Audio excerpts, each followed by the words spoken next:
Hi எல்லாரும் எப்படி இருக்கீங்க? யுஎஸ்ல சம்மர் வந்தத நெனச்சு சந்தோஷப்படலாமா? இல்ல வேதனைப்படுறதான்னே தெரியல. செம்ம வெயிலு. இன்னைக்கு நாங்க எங்க வீட்டுக்குட்டியோட ரெகுலர் செக்கப் டென்டல் அப்பாயின்ட்மென்ட் தான் வந்திருக்கோம். எவ்ரி 6 மந்த்ஸ்க்கு ஒரு வாட்டி நம்ம இத வந்து செக்கப்க்கு வந்துடணும்.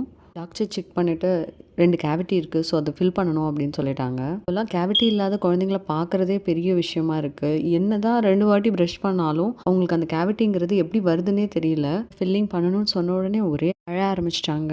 பண்ணி முடிச்ச உடனே நார்மலா ஆயிட்டாங்க. எவ்வளோ ஹாப்பி பாருங்க. முடிச்சுட்டு வீட்டுக்கு கிளம்பிட்டோம். நாங்க இருக்கிற அபார்ட்மெண்ட்ல வந்து ஸ்விம்மிங் பூல் இருக்கு. இங்க பார்த்தீங்கன்னா எல்லா அபார்ட்மெண்ட்ஸ்லயும் வந்து மேக்ஸிமம் ஸ்விம்மிங் பூல் வச்சிருப்பாங்க.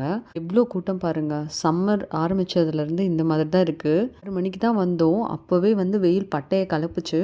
செம்ம அனல் அடிச்சுச்சு. அப்பா ஸ்விம் கிளாஸ் போறாங்க. ஸோ அதனால ஓரளவுக்கு ஸ்விம் பண்ணுவாங்க. நம்ம ஜஸ்ட் கூட இருந்தா மட்டும் போதும். என்னடா வெதர்ன்னு சொல்ற மாரி இவ்ளோ வெயில் அடிச்சுதோ அதுக்கேத்த மாரி மழை ஸ்டார்ட் ஆயிடுச்சு. வெயிலும் அடிக்குது, காத்தும் அடிக்குது, மழையும் பெய்ய ஆரம்பிச்சிருச்சு.